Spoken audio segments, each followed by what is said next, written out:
Alright, what's up everyone? Welcome to the Surfside PPC YouTube channel. Today I'm going to be going over 8 YouTube advertising tips for 2019, really and beyond, so these should be relevant for the years to come as well. Even as YouTube makes updates, all of these tips will still be useful for you. So if you're interested in running YouTube ads and you want a really detailed tutorial, we just recently put one out on our channel. We'll link it in the description for this video, so make sure you check that out if you haven't already. We'll also put the YouTube ads playlist with all of our tutorials for YouTube ads in the description of the video as well, so check out both of those things if you're really interested in learning more about YouTube advertising. Now, to get into the YouTube advertising tips, the first thing is to make sure you link your YouTube account to your Google Ads account and also link your Google Analytics account as well. So the way to do that is to sign into your Google Ads account, and mine is all set up through the same email here, so it's all through the same Google account. So if I click on Tools and I go to Linked Accounts under Setup, you're going to see there's a bunch of different accounts that you can link to your Google Ads account. Now first you want to link your Google Analytics account to your Google Ads account, and if we scroll down you can see YouTube here. If you just click on Details, you can link these accounts very easily. Even if the YouTube account is under a different Google account, all you need to do is to request a link to that channel, and when you click on the plus sign here, all you need to do is search for the channel URL, and what it's going to do is help you link that channel very easily. Same thing with Google Analytics, so I have it all through the same Google account. You probably will too if you're linking your own accounts. So that's the first things first, is to make sure you link those accounts, because it allows you to see view counts, call to action clicks, remarketing, and engagement, so you can learn a lot more about how your video advertising campaigns are performing and how they're helping your YouTube channel grow as well. Now the next thing to do is we're going to open up our campaign that we have open here. So this is a video campaign. This is the one we created in the tutorial, and during our campaign we only uploaded one video ad. So what you really want to do as a best practice is make sure you're uploading multiple video ads, because what's going to happen is YouTube and Google Ads, they're going to serve the best performing video ad. So as you start getting more cost data, more conversion data, so we don't have any conversions yet, really we haven't spent a lot of money, but as you start seeing more of this data, and as Google Ads gets more information from your campaign, like view rate, cost per view, how often people are watching your videos, how long they're watching your videos, they're going to automatically optimize and serve the best performing video ad. So if you have your first video ad, just come here, click the plus sign, and you can easily just upload a new YouTube video to your channel and use that video as your new video ad. So upload 2 to 3 video ads for each campaign, and in every single ad group make sure you have multiple video ads running, because over time they're going to show the top performing video ads, and then you can make sure that your campaign is performing as optimally as possible. Now to go along with testing, the next one is going to be to test different ad groups and different targeting within your ad groups. So we have an ad group here for in-market audiences. We're going to click to add a new ad group to this campaign. You can name your ad group, and as you can see here, you can narrow it by demographics, audiences, and content where you want your ads to show. So let's just say, for example, looking at demographics, let's just say 80% of your audience falls into the category of females under the age of 44 who are parents, who are in the top 30% of household income. So you can start by using demographics, by narrowing down who your target market is, and you can get that data by using Google Analytics and really other tools as well. So for example, I can see a lot of the demographics of the people who watch my YouTube videos, so I can use that data to pick who I want to reach when I'm trying to grow my YouTube channel, when I'm trying to grow my following. So really narrowing down your targeting and separating it out into different ad groups. So for example, I can do this with demographics, make sure I'm reaching the demographic I want to reach, pick the audiences I want to reach, so you can see they have detailed demographics. So you could do parental status, parents, so we actually just did that. You could do marital status, you can do education, you could do home ownership status. So testing out a lot of these different things, depending on what you're advertising, is going to be really useful for figuring out which audiences are going to perform best for you and what's going to help you drive the most conversions at the lowest cost. So try some of these different audiences, affinity and custom audiences, in-market life events. So custom intent audiences is one that I like. We went over this in detail during our YouTube ads tutorial. So if you click on create a new custom intent audiences, all you need to do is add the search terms. So add the top keywords really for your business that people are going to type in to find a business like yours, and you can create an intent audience so Google can find people who are going to be most interested in these types of search terms, who are more likely to search these things on Google. So there's a lot of different options here when you're targeting, especially when it comes to audiences. So they also have remarketing and similar audiences here. You can target people who have watched your YouTube videos. So many different options. And then in addition to using people targeting, you also want to use content targeting. So targeting different keywords. So it's going to be a contextual keyword targeting. So for example, if I'm typing in something like PPC advertising here, it's going to pick channels like my own.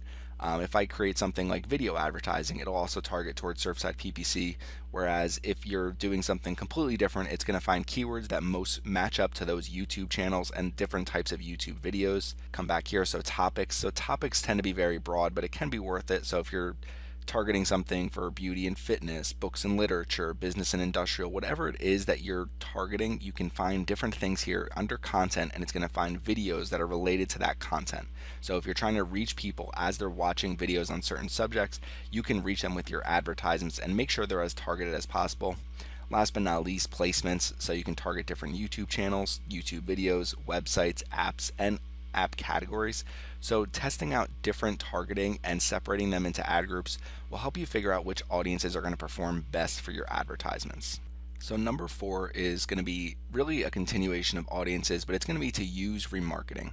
So if we click on any audience here, you can see how they have interacted with your business. So you can target remarketing and similar audiences. So you could target people who have watched your YouTube videos, you could target people who have visited your websites, you can create combined lists. If you're not completely familiar with how to do this, we do have a video on our channel about YouTube retargeting and also Google Ads retargeting as well. They call it remarketing, retargeting. I use those words interchangeably. But if we open up Google Analytics here, so you have your Google Analytics account linked like we showed in the first step. Now what you want to do is under the admin screen here is first come to tracking info, go to data collection, and make sure you enable remarketing for your website into Google Analytics. And then what you want to do is under audience definition, click on audiences. And what it's going to do is show all the audiences that we've created. So you can create an all users audience, you can create people who have visited something like your blog, you can create people who have visited specific pages. They have Google Smart Lists, so these are going to be people that are most likely to convert based on the data that they have. You can reach people who have already converted to your newsletter or converted to a specific page or already maybe checked out and did a sale with you guys. And then you can publish these audiences to Google Ads and use them in your advertising campaigns.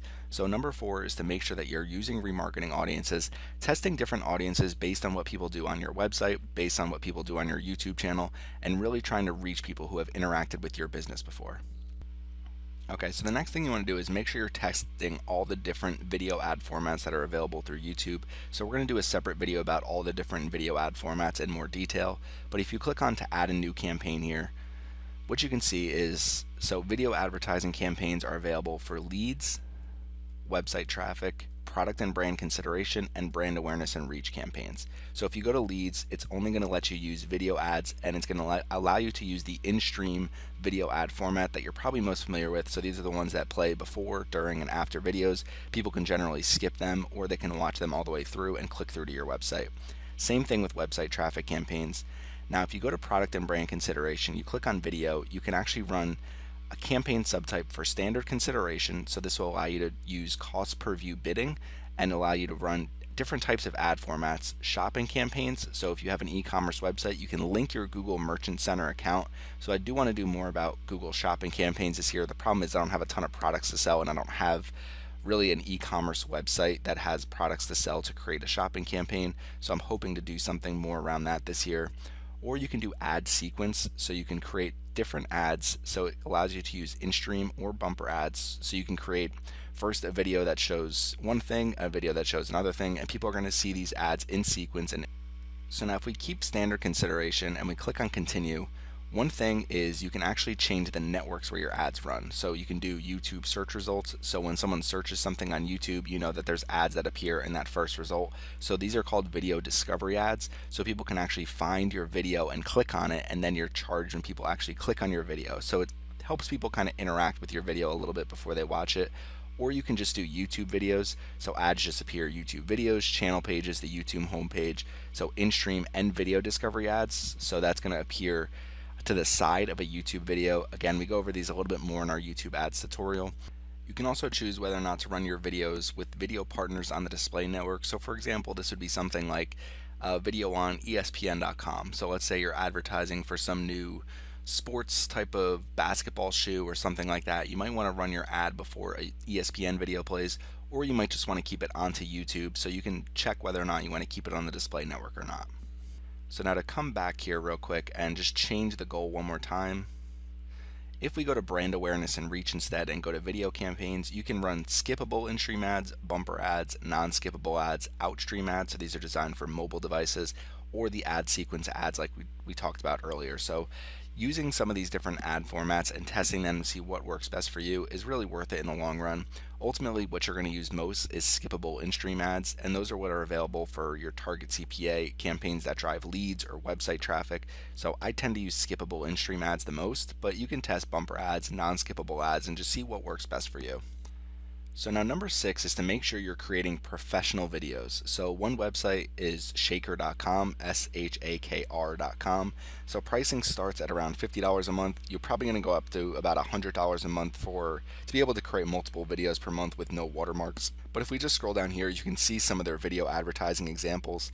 And the video ads are very easy to create, so you're able to use some of their images and use some text overlays, and it really helps you create professional looking videos for a really small price. So if you're just spending $99 a month to create video ads, it's really worth it because you're probably going to spend more on video advertising. So if we look here, here's just an example of a real estate ad. So it's saying new listing for sale in Dallas. You could see some images from the place that's for sale. So a really easy way to create professional video advertising, show the pricing of whatever it is you're offering, show the different offers that you have, and it's going to make your ads look much better than if you're not using some type of professional service. If you don't have someone to create video ads for you, you really want to use something like shakr.com, shakr.com. It's really worth it in the long run. So now number 7 is to make sure you're using video advertising campaigns to drive leads and sales. So we have one here to drive newsletter leads. When you're clicking to create a new campaign, they have this option here for leads, so you can get people to, with video campaigns along with some of the other campaign types, you can use video and different audiences to drive leads for your business, to drive sales for your business. Ultimately, that's what you want to do. So it's great to get video advertising views. It's great to get engagement on your videos. It's great to grow your YouTube channel and grow your brand and engagement. But you really want to start driving leads. So I'd highly recommend trying to create video advertising campaigns that will drive leads and sales for your business. Ultimately, the goal of paid advertising is to drive conversion, so that's really what you want to do. So I'd highly recommend trying that. So last but not least is number 8. So when you're creating a new campaign for a display campaign or a search campaign. So if we click on the plus sign here, we're creating a new campaign. Let's say we want to drive leads. So let's just choose search for now. We're going to say we're going to reach our goal with website visits and click on continue. So one option you have when you're targeting different keywords in your ad groups is you can also target audiences as well. So if we come right here to audiences, you can select audiences to add to your campaign. So this is a little bit different than YouTube advertising where your ads are only going out to the audience. You can either choose to bid higher when someone from your audience searches, or you can choose to just target that audience. So with targeting, it's only going to target the audience you select when they search your keywords. So when you set up keywords in your different ad groups, that's how it's going to work with search campaigns. Or you can do observation, so you bid higher when someone in one of your audiences searches your keywords. So if we click on YouTube users here, I can select the 20,000 people that have viewed my YouTube videos, and I can either bid higher on them with the observation setting, or I can just target them within my campaign. So I'm only targeting these 20,000 people that have viewed my YouTube videos when they search my keywords. So those are the two options you have. So using audiences in both your search campaigns and then obviously using remarketing in your display campaigns will really help you drive more conversions for your business, and make sure that when someone does view one of the videos from your YouTube channel or one of your video advertisements, that you're able to capture them in different ways, whether it's with a display ad or with a search ad when they search in one of your keywords that you're targeting. So those are our 8 YouTube advertising tips. If you have any questions, make sure you leave them in the comment section. Really the ultimate goal of any advertising is to test and see what works best for you. Make sure you're monitoring and measuring all of your advertising and seeing how everything is performing, so over time you can get the best results for your budget and you can really drive a lot of conversions and ultimately grow your business revenue. So again, if you have any questions, leave them in the comments. Thanks for watching our video today, and make sure you subscribe to our YouTube channel.